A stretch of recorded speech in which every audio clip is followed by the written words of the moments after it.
Welcome back, my friends. Welcome to Education Care once more. So, as you can see, today I brought the poem After Blenheim by Robert Southey.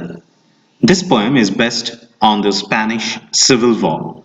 In this video, I will be dealing with the poem and the complete explanation of each and every stanza. So, first of all, before beginning the poem, we have to know the historical background. So, you may pause this video and you may take down the notes wherever required. Robert Southey wrote this anti-war poem in the form of a ballad in the year 1796.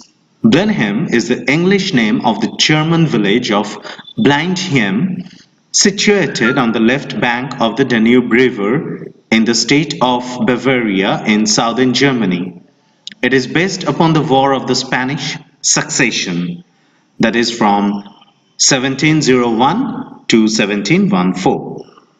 Then to move on to the next part, in the year 1700, the grandson of King Louis XIV of France ascended to the throne of Spain as Philip V. Austria and other European nations saw this development as an unfair step by Louis for the supremacy of power. Thereby, a war broke out in 1701 between Austria and France.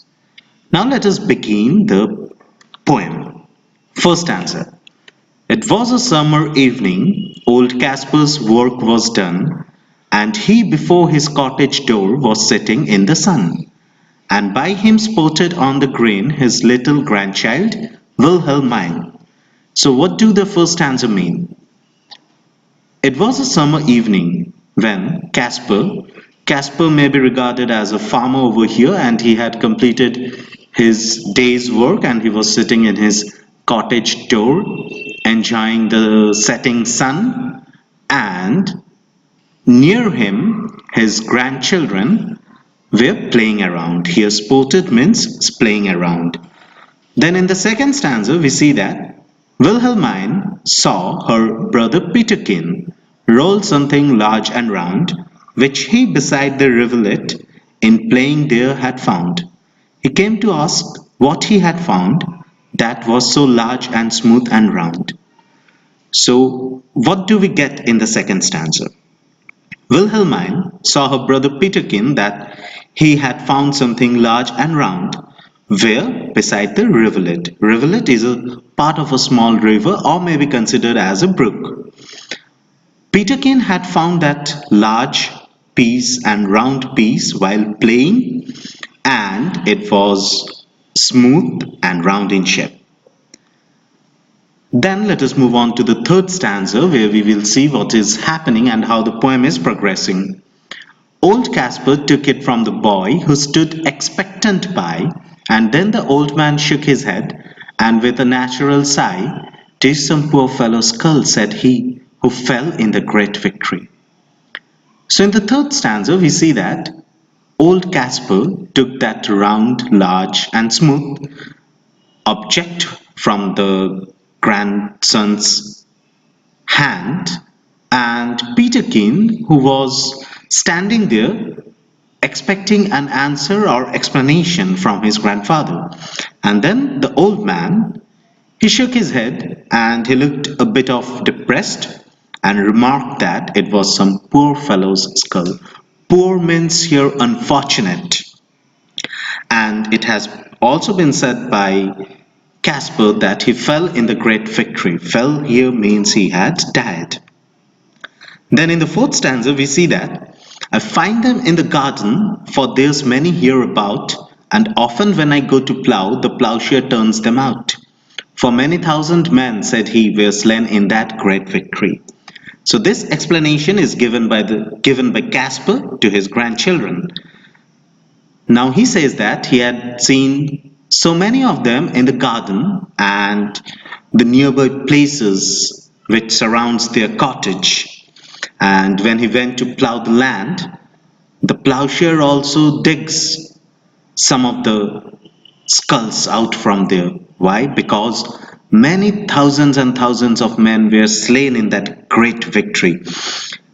Quote the last two words of the third and the fourth stanza, great victory. The use of a kind of deeper emphasis. Victory, that is even great. But what prices had to be paid to achieve this victory? Let us see. Then fifth stanza. Now tell us what it was all about. Young Peterkin, he cries, and little Wilhelmine looks up with wonder-waiting eyes. Now tell us all about the war and what they fought each other for. Now in the fifth stanza, Peterkin was asking his grandfather that why had the war occurred, and he was waiting with wonder to listen to an answer, and he wanted to know for which reason the war was fought. What was the reason for fighting the war? And in the sixth stanza, the grandfather replies that it was the English, Caspar cried, who put the French to rout. But what they fought each other for, I could not well make out. But everybody said, quoth he, that it was a famous victory. Now in the sixth stanza, old Caspar is given the explanation that in this battle the French were defeated. But why the two countries had fought against each other, he could not understand. Obviously, he was not that much qualified or educated to understand what the war was being fought for. But according to him, as he knew from everybody, he gathered the information that it was a famous victory. Again, these two lines, famous victory. In the previous stanzas, we have seen that he had used the word great victory. Now, in the seventh stanza, we see that my father lived at Blenheim, then yon little stream hard by. They burnt his dwelling to the ground, and he was forced to fly. So with his wife and child he fled, nor had he where to rest his head. Now he was depicting the event that had occurred during that time of war when Caspar, when the grandfather himself had been young. He said that Caspar's father lived during that time and they lived near the little stream, and their dwelling means their shelter, their staying place, it was burnt to the ground, and they had to fly from there. They had to move away from there with his mother and father, and they had no other place to find shelter for. Then what happens in the eighth stanza? With fire and sword the country round was wasted far and wide, and many a childing mother then and newborn baby died. But things like that, must be at every famous victory. See the pathetic conditions when a war is fought. It was fire, it was sword all around the country, and so many things were wasted. Many pregnant mother closed their eyes. Even the newborn babies could not come to this earth for their survival. But what does Caspar say? Things like that is common, and it is such a natural thing in every famous victory. Then let us see what happens in the ninth and tenth stanza of the poems. They say it was a shocking sight after the field was won, for many thousand bodies here lay rotting in the sun. But things like that, must be after a famous victory. Again, the very lines of famous victory. Say these words, quote it. If you want, you can pause the video and you can also hear the explanation again and again. Many of the people said that it was a shocking sight. The battle was ultimately won, but at what price? With the price of 1,000 dead bodies lying rotting in the sun. But things like that is common in a famous victory. What's the use of this kind of victory where thousands and thousands of life are wasted, where a mother loses a child, where a child loses his family, his or her family? It's in vain. This poem is mainly an anti-war poem, as it has been depicted by Robert Southey.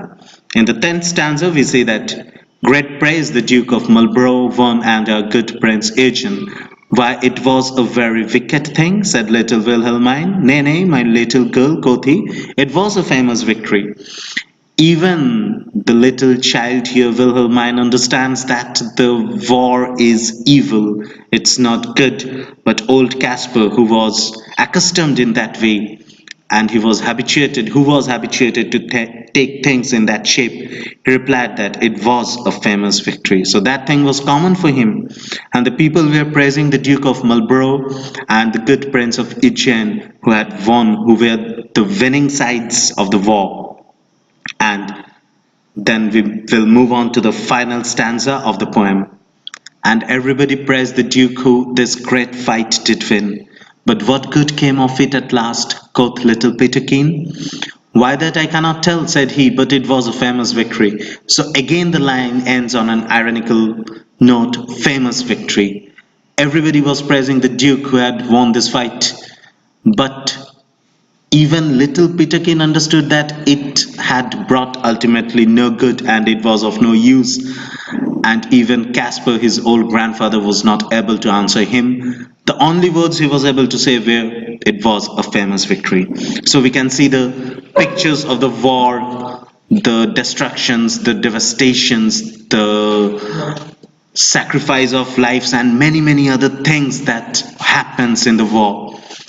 But people are accustomed to that from the very beginning of civilization, for the power of survival, for the power of supremacy, for the power of richness.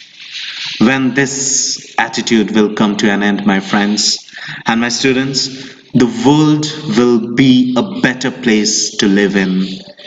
If you help others, you're not helping others. It's you who are helping yourself. God had built man in his own image. And so, let us respect humanity. Let us stop this bloodshed and let us be for human beings. So, if you have liked this explanation of mine, then keep on subscribing my channel Education Care and share the links and view it as much as possible. Till then, my friends and students, have a nice time and keep watching and subscribing.